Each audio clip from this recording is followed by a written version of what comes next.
কাঁপিয়ে জয় বাংলা, জয় বাংলা, জয় বাংলা, জয় বাংলা, জয় বাংলা। আজকের এই 21শে জুলাইয়ের ঐতিহাসিক দিনে কুচবিহার থেকে কাকদ্বীপ, বিভিন্ন জেলা, বিধানসভা, পঞ্চায়েত, শহর, ওয়ার্ড, পুরসভা সহ বাংলার প্রত্যন্ত প্রান্ত থেকে তৃণমূল কংগ্রেসের সর্বস্তরের কর্মী, সমর্থক, নির্বাচিত জনপ্রতিনিধি, সমর্থক, শুভানুদ্দায়ী যারা রোদ ঝড় জলকে উপেক্ষা করে আমাদের এই সমাবেশে সশরীরে উপস্থিত হয়েছেন, আমি সকলকে নতমস্তকে আমার কৃতজ্ঞতা, প্রণাম, অভিনন্দন এবং শ্রদ্ধা জানাচ্ছি।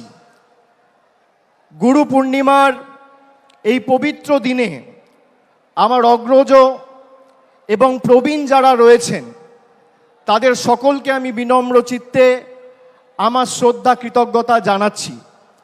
সমবয়সী সতীর্থদের অভিনন্দন, শুভেচ্ছা, ছোটদের ভালোবাসা। 24-এর এই নির্বাচনের ঐতিহাসিক জয়, যা আমরা ব্রিগেডের মাটি থেকে 10ই মার্চ আপনাদের সকলের আশীর্বাদকে পাথেয় এবং পথ চলার প্রেরণা করে লড়াই শুরু করেছিলাম। আমরা মানুষকে বলেছিলাম যে আমরা জনগণের শক্তিতে বিশ্বাস করি, আমরা স্বৈরতান্ত্রিক শাসকের শক্তিতে বিশ্বাস করি না, আমরা বিশ্বাস করি জনগণের গর্জনে। জনগণের গর্জন কি? জুনের 4 তারিখ ভারতবর্ষকে বাংলার মানুষ দেখিয়েছে। এই যে বিপুল জয়, এই জয়ের প্রধান কারিগর যদি কেউ হয় তাহলে আজকে রোদ ঝড় জল উপেক্ষা করে যারা 21শে জুলাইকে সফল সার্থক করতে বিপুল সংখ্যায় উপস্থিত হয়েছে, তৃণমূলের প্রত্যেকটা সৈনিকের জয়। এই জয় আপনাদের চরণে এবং আমাদের নেত্রীর চরণে আমরা সকলে সমবেত হয়ে এই সভা মঞ্চে যারা রয়েছি তারা সমর্পণ করছি। আপনাদের সকলের পায়ে হাত দিয়ে আমি প্রণাম করছি। গত বছর 21শে জুলাইয়ে বলেছিলাম যে মানুষের শক্তি কি আমরা দেখাবো। আমরা 24-এর 21শে জুলাইয়ে বিজেপিকে ধুয়ে মুছে বাংলা থেকে সাফ করে দেখিয়েছি। আগামী দিনেও আমাদের প্রস্তুত থাকতে হবে। এই বিপুল জয় বাংলার মানুষের আশীর্বাদ, ভালোবাসা, সমর্থনকে আমাদের হৃদয়ের মণিকোঠাতে রেখে আমাদের আরো বিনম্র, বিনয়ী হতে হবে। আত্মতুষ্টির কোনো জায়গা নেই। বিজেপি এই ধর্মতলায় 2015 সালে সিদ্ধার্থনাথ সিং, অমিত শাহ মিটিং করে বলেছিল ভাগ মমতা ভাগ, ভাগ তৃণমূল ভাগ। আজকে বিজেপি নামক রাজনৈতিক দলটাকে বাংলার প্রত্যেকটা প্রান্ত থেকে বাংলার মানুষ প্রত্যাখ্যান করে, ভাগিয়ে ঝেঁটিয়ে বিদায় করে ভারতবর্ষে প্রধানমন্ত্রী নরেন্দ্র মোদীকে উচিত শিক্ষা দিয়েছে। এবং এই জয়ের যারা মূল কারিগর, তৃণমূল কংগ্রেসের সমর্থকের সাথে সাথে সমস্ত দেশ জুড়ে, সমগ্র দেশ জুড়ে 1 মমতা বন্দ্যোপাধ্যায়, 2 অখিলেশ যাদব। আগামী 10 মিনিটের মধ্যে তারা দুজনেই আমাদের সভা মঞ্চে সশরীরে উপস্থিত হবে। আমি আপনাদের বলছি, আমি খালি আপনাদের বলেছিলাম বুক চিতিয়ে লড়ুন, বাকিটা আমরা লড়াইয়ের ময়দানে বুঝে নেব। বিজেপির নেতারা তৃণমূল কংগ্রেসের সাথে লড়াই না করতে পেরে মানুষকে লাঞ্ছিত, নিপীড়িত, বঞ্চিত, শোষিত, অত্যাচারিত, অবহেলিত করে গরিব মানুষের 100 দিনের টাকা বন্ধ করেছিল। তারা এমনকি এখনো পর্যন্ত 100 দিনের টাকা বন্ধ করে রেখেছে। গরিব মানুষের আবাস, মাথার উপর ছাদের টাকা বাংলার মানুষের বন্ধ করেছে। রাস্তার টাকা বন্ধ করেছে, জলের টাকা বন্ধ করেছে, মিড ডে মিলের টাকা বন্ধ করেছে। আর মানুষ উচিত শিক্ষা দিয়ে তাদের রাজনৈতিক ভবিষ্যৎ বন্ধ করেছে। মানুষকে যারা উচিত শিক্ষা দিতে চেয়েছিল, বাংলার জনগণ তাদের উচিত শিক্ষা দিয়েছে। বিজেপির নেতারা সভা সমিতি করে বিভিন্ন জায়গায় বলেছিল যে তৃণমূল কংগ্রেসের নেতাদের টাইট দেব।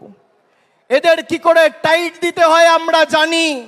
তারা ভুলে গেছিল ইডি আর সিবিআই এর হাতে যে স্ক্রু ড্রাইভারটা আছে, তার থেকে মানুষের হাতে স্ক্রু ড্রাইভার আর হাতুড়ির দম আর শক্তি অনেক বেশি। আজকে সারা ভারতবর্ষ জুড়ে যারা বলেছিল আব কি বার 400 পার, 240-এ থেমে গেছে। যারা বাংলায় বলেছিল ইসবার 200 পার, 70-এ তাদের অশ্বমেধের ঘোড়া বাংলার মানুষ আর তৃণমূল কংগ্রেসের সৈনিকেরা আটকে দিয়েছে। আরে বিজেপির কাছে সব আছে, ইডি আছে, সিবিআই আছে, সংবাদ মাধ্যম আছে, বিচার ব্যবস্থার একাংশ আছে, ইনকাম ট্যাক্স আছে, টাকা আছে, অর্থবল আছে, পেশি শক্তি আছে। তৃণমূলের কাছে জনতা জনার্দন আছে আর লক্ষ লক্ষ তৃণমূল কর্মী আছে।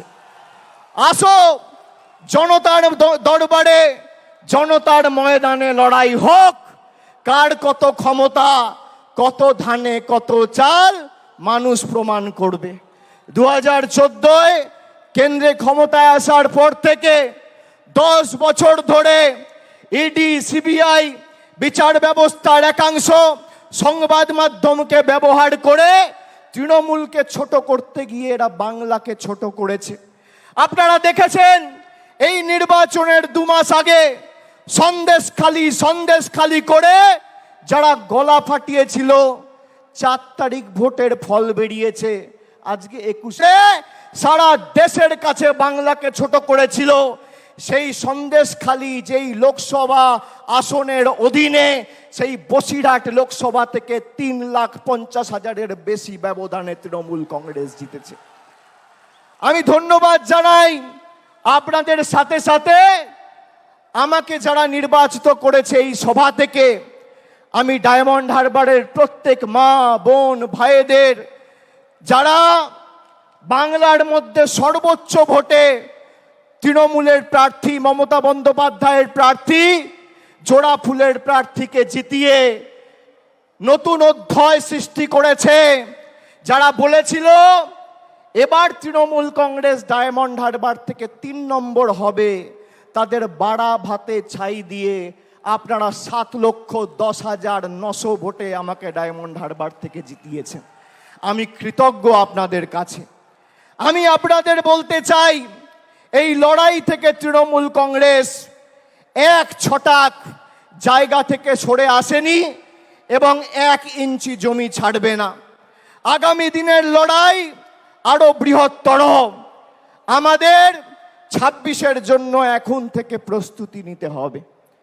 পুরসভায় যারা দায়িত্বে আছেন, পঞ্চায়েতে যারা দায়িত্বে আছেন, তাদের কর্মীদের কথা ভাবতে হবে, নিজের কথা ভাবলে চলবে না। আমি আপনাদের বলছি, আমি বিভিন্ন জায়গায় পর্যালোচনা বৈঠক করতে নির্বাচনের সময় তার আগে গেছি। আমি বলেছি যে দল কিন্তু ফলের পর কার কি ভূমিকা ছিল সেটা খতিয়ে দেখবে, পর্যালোচনা করে দেখবে। পুরসভার নির্বাচনে আমি পুরসভার কাউন্সিলরের টিকিট পাবো, আমার ওয়ার্ড থেকে আমি জিতবো।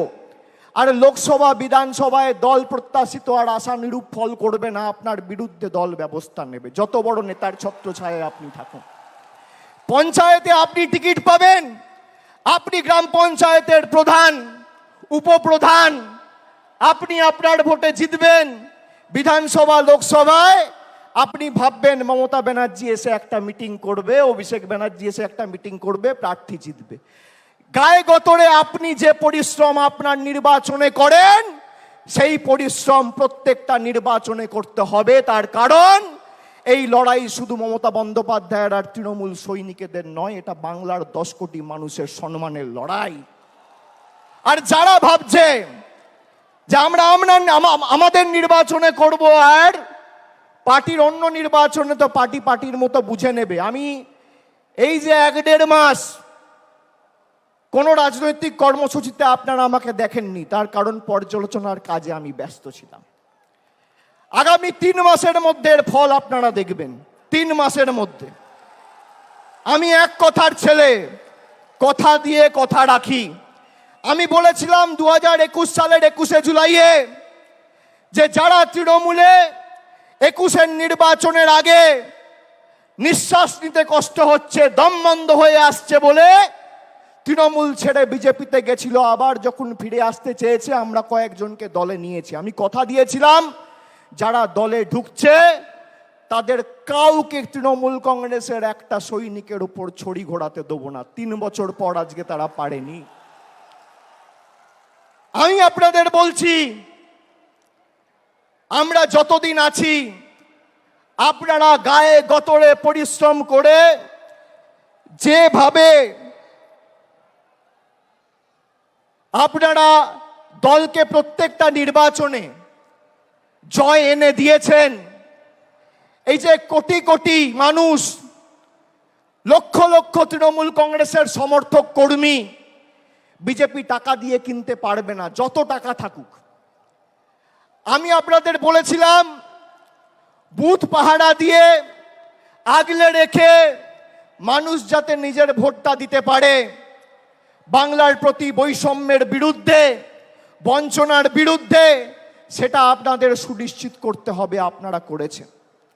আমরা নির্বাচনের সময় কথা দিয়েছিলাম যে দিল্লির দয়া দাক্ষিণ্যে আমরা বেঁচে নেই। কবে দিল্লি বাড়ির জন্য টাকা দেবে আর বাংলার মানুষ বাড়ির টাকা পাবে, তার জন্য তৃণমূল কংগ্রেস অপেক্ষা করে নেই। এই বছর 31শে ডিসেম্বরের মধ্যে আবাস প্লাসের তালিকায় যাদের নাম রয়েছে আবাস আর আবাস প্লাসে, সবাইকে বাড়ির টাকা আমাদের মামাটি মানুষের পশ্চিমবঙ্গ সরকার পৌঁছে দেবে। আজও একই কথা বলছি, 31শে ডিসেম্বরের আগে আবাস প্লাসের তালিকায় যাদের নাম রয়েছে সবাইকে তৃণমূলের সরকার বাড়ির টাকা পৌঁছে দেবে। আমরা যারা আমাদের ভোট দিয়েছে তাদের জন্য কাজ করতে বদ্ধপরিকর, আর যারা আমাদের বিরুদ্ধে ভোট দিয়েছে তাদের জন্য কাজ করতে বদ্ধপরিকর। এটাই পার্থক্য। আমরা মানব সেবায় বিশ্বাস করি, আমরা ধর্ম বাড়িতে করি, আমরা মসজিদ, মন্দির, গুরুদ্বারায়, বাড়িতে, পুজোস্থানে, ঠাকুরের ঘরে বসে ধর্ম করি। কিন্তু আমরা যখন মানুষের ভোটে নির্বাচিত, আমাদের কোনো ধর্ম নেই, একটাই ধর্ম, মানব ধর্ম, মানুষকে পরিষেবা দেওয়া। এটাই তৃণমূল আর বিজেপির মধ্যে পার্থক্য। যারা ধর্মের উস্কানি দিয়ে রাজনীতি করে, কেন্দ্রীয় তদন্তকারী সংস্থাদের রক্তচক্ষুকে হাতিয়ার করে বাংলার মানুষকে শাস্তি দিতে চেয়েছেন, তৃণমূল কংগ্রেসকে দুর্বল করতে চেয়েছেন, তাদেরকে আমি একটা প্রশ্ন করতে চাই। 21শে জুলাই 2021 সালে যেদিনকে হয়েছিল, আমরা মানুষকে ধন্যবাদ দিয়ে বলেছিলাম যে আমরা আপনাদের জন্য আরো বেশি করে কাজ করতে বদ্ধপরিকর।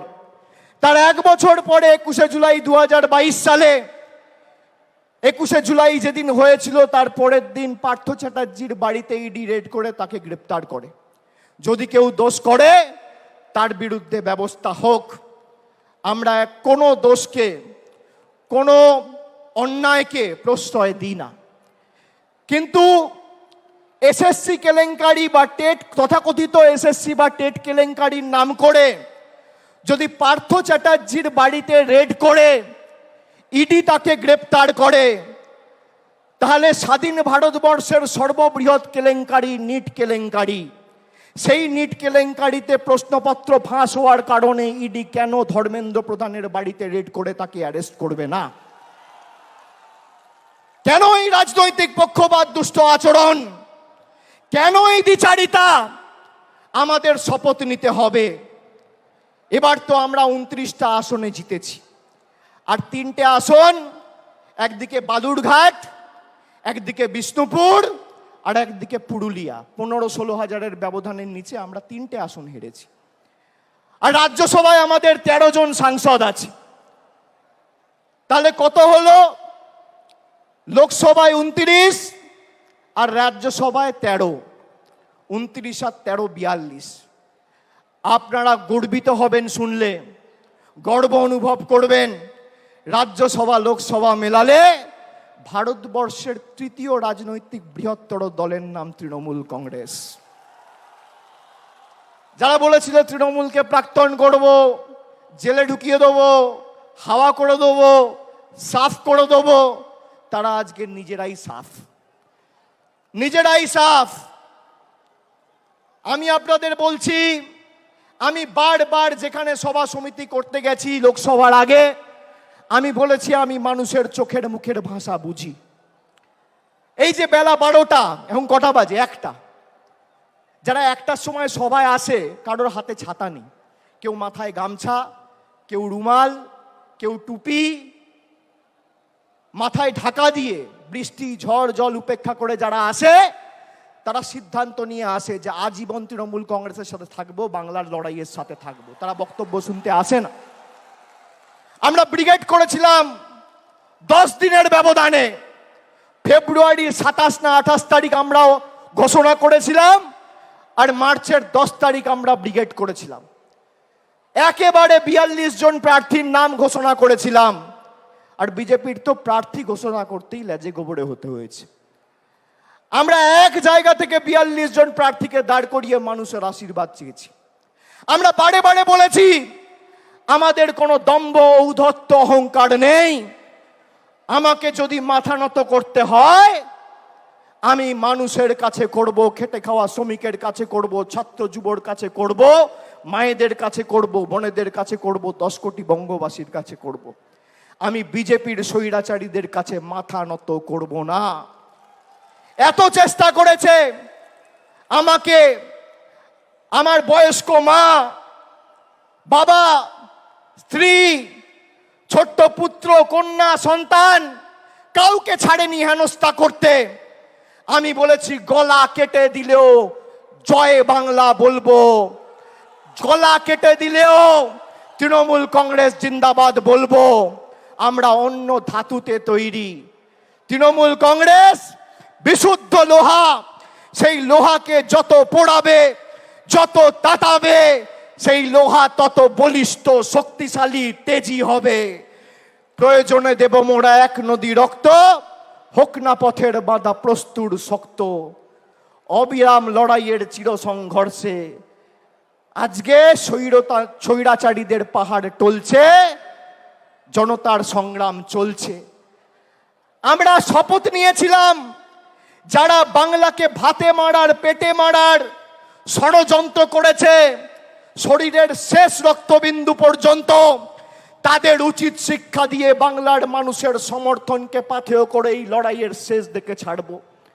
আমরা কথা রাখতে পেরেছি। বাংলার মানুষের কাছে আমরা কৃতজ্ঞ, বাংলার মানুষের কাছে আমরা ঋণী।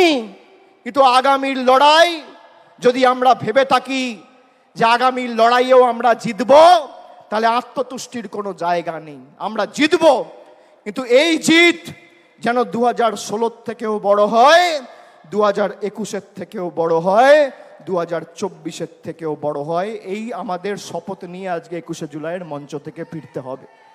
আমাদের নেত্রী আসবেন, মমতা বন্দ্যোপাধ্যায় বক্তব্য রাখবেন, তার কথা আমরা শুনব, মননে গ্রহণ করব, বাস্তবে রূপায়ণ করব। কিন্তু শৃঙ্খলা পরায়ণ আমাদের হতে হবে। আমি মনে করি তৃণমূলের কর্মীরাই তৃণমূলের শক্তি। যারা নতুন তৃণমূলে এসছেন তাদেরকে তৃণমূলের সংগ্রাম, নেত্রীর লড়াই, 21শে জুলাইয়ের ইতিহাস সম্পর্কে জানতে হবে। আর পুরনোরা যারা আছেন তাদেরকেও নতুনকে সাথে নিয়ে আগামী দিন দলকে আরো শক্তিশালী করার জন্য মাঠে নেমে লড়াই করতে হবে। সামঞ্জস্য রেখে করতে হবে। পুরনোদের অভিজ্ঞতা আর নতুনদের উৎসাহ উদ্দীপনা দুটোই তৃণমূলের একই বৃন্তে দুটো কুসুম। একই বৃন্তে দুটি কুসুম, হিন্দু মুসলমান একটি তার নয়নমণি, আর একটি তার প্রাণ। আমাদের নেত্রী তৃণমূল তৈরি করার সময় বলেছিল আমাদের কর্মীদের সংযত থাকতে হবে, অযথা কোনো রকম কোনো বাগ বিতণ্ডায় জড়াবেন না। বিজেপিকে ভোট দিয়ে মানুষ জেতায়নি, মানুষ আপনাদের ভোট দিয়ে তৃণমূলকে জিতিয়েছে। তার কারণ আপনার গ্রামে, আপনার পাড়ায়, আপনার এলাকায় আপনার মুখের উপর সেই গরিব মানুষ বিশ্বাস করেছে, বিজেপির মুখের কর্মীদের উপর বিশ্বাস করেনি। আমাদের সংযত থাকতে হবে। সন্দেশখালী যেভাবে এই চিত্রনাট্যটা সাজিয়ে বাংলাকে ভারতবর্ষের মানুষের কাছে কলুষিত করতে চেয়েছিল, আপনারা দেখেছেন সন্দেশখালী 2 নম্বর ব্লকের মণ্ডল সভাপতি গঙ্গাধর কয়াল বলেছে যে ভোটের দিন বিজেপির মদের খরচ প্রতি বুথে 5,000 টাকা। বাংলায় 80,000 বুথ, তাহলে একটা বুথে যদি মদের খরচ 5,000 টাকা হয়, 80,000 বুথে শুধু নির্বাচনের দিন বিজেপি মদ খাওয়ানোর জন্য খরচ করেছে 40 কোটি টাকা। 40 কোটি টাকা। আর মমতা বন্দ্যোপাধ্যায় 100 দিনের গরিব মানুষের টাকা, যা নরেন্দ্র মোদীর কেন্দ্রের সরকার বন্ধ করে রেখেছিল, 3,700 কোটি টাকা দিয়ে প্রায় 59 লক্ষ গরিব শ্রমিকের ব্যাংক অ্যাকাউন্টে সরাসরি টাকা পৌঁছে দিয়ে কথা রেখেছে। এটাই পার্থক্য। আমরা গরিব মানুষের বাড়িতে ভাত তুলে দেওয়ার জন্য তাদের পাশে দাঁড়াই, আর বিজেপি দাঙ্গা করে, সাম্প্রদায়িক বিভাজন করে মানুষকে মদ খাওয়ানোর জন্য 40 কোটি টাকা খরচা করে। আপনারা ভাবছেন 40 কোটি টাকার মদ কে খাবে? পাড়ায় গিয়ে, এলাকায় গিয়ে, গ্রামে গিয়ে দেখবেন ডান দিক, বাঁ দিক, সামনে পেছনে তাকালে আপনার এলাকায়, আপনার বুথে, আপনার গ্রামে, আপনার পাড়ায় কোনো ভদ্রলোক, সভ্য লোক বিজেপি করে না। সব মাতাল, মদ, দুর্নীতিগ্রস্ত, চোর, চিটিংবাজ, সব বিজেপি। সেই কারণেই তো মানুষ এদের বর্জন করেছে। আর জনগণের গর্জন কি? ওরা নরেন্দ্র মোদীর গর্জনে বিশ্বাস করেছিল, ওরা ইডির গর্জনে বিশ্বাস করেছিল, ওরা সিবিআইয়ের গর্জনে বিশ্বাস করেছিল, ওরা কেন্দ্রীয় বাহিনীর গর্জনে বিশ্বাস করেছিল, ওরা টাকার গর্জনে বিশ্বাস করেছিল, বিচার ব্যবস্থা, সংবাদ মাধ্যমের গর্জনে বিশ্বাস করেছিল। আমরা গরিব মানুষের গর্জনে বিশ্বাস করেছিলাম। জনগণের গর্জন কি আজকে ভারতীয় জনতা পার্টি বুঝে গেছে। আর আমি আর একবার তৃণমূল কংগ্রেসের সর্বভারতীয় সাধারণ সম্পাদক হিসেবে আপনাদের কথা দিচ্ছি যে যারা এই নির্বাচনে পঞ্চায়েত বা কাউন্সিলর বা মিউনিসিপ্যালিটি চেয়ারম্যান, ভাইস চেয়ারম্যান থেকেও মানুষকে বোঝাতে অক্ষম হয়েছেন, বা তাদের নির্দিষ্ট এলাকা থেকে প্রত্যাশিত বা আশানুরূপ ফল হয়নি, একইভাবে আমরা টাউন সভাপতির বিরুদ্ধেও ব্যবস্থা নেব, মিউনিসিপ্যালিটি চেয়ারম্যানের বিরুদ্ধেও ব্যবস্থা নেব। গ্রাম পঞ্চায়েতের ক্ষেত্রে প্রধানের বিরুদ্ধেও ব্যবস্থা হবে, অঞ্চল সভাপতির বিরুদ্ধেও ব্যবস্থা হবে। কাউকে রেয়াত করা হবে না। একটা কথা আপনাদের দিতে হবে, দেবেন? দেবেন? আমি যে কথাগুলো বললাম গ্রামে ফিরে 10 জনকে বলবেন? বলবেন? আর যেভাবে মাথা নত না করে লড়াই করেছেন, আগামী দিনও মমতা বন্দ্যোপাধ্যায় তৃণমূল কংগ্রেসের জন্য লড়বেন তো? বাংলার স্বার্থে লড়বেন তো? লড়বেন তো? লড়বেন তো? কথা দিচ্ছেন? দুহাত তুলে বলুন, কথা দিচ্ছেন? কথা দিচ্ছেন? কথা দিচ্ছেন? কথা দিচ্ছেন? আগামী দিন খেলা হবে, খেলা হবে, খেলা হবে, লড়াই হবে, লড়াই হবে, সংগ্রাম হবে, আন্দোলন হবে, বিজেপিকে উপড়ে ফেলা হবে, মানুষের স্বার্থে লড়াই হবে। কথা দিচ্ছেন তো? আমরাও কথা দিচ্ছি, যা কথা আমরা দিয়েছি শরীরের শেষ রক্তবিন্দু পর্যন্ত কথা পালন করব। প্রত্যেকটা দেওয়া কথা আমরা পালন করব। আমি বক্তব্য দীর্ঘায়িত করব না। আমাদের নেত্রী বেরিয়ে পড়েছেন, 2-4 মিনিটের মধ্যেই আমাদের সভাস্থলে উপস্থিত হবেন। আমি সকলকে আর একবার ধন্যবাদ, কৃতজ্ঞতা, নতমস্তকে প্রণাম, সালাম, অভিনন্দন, জোহার জানিয়ে আমার বক্তব্য শেষ করছি। জয় হিন্দ, বন্দে মাতরম, জয় বাংলা।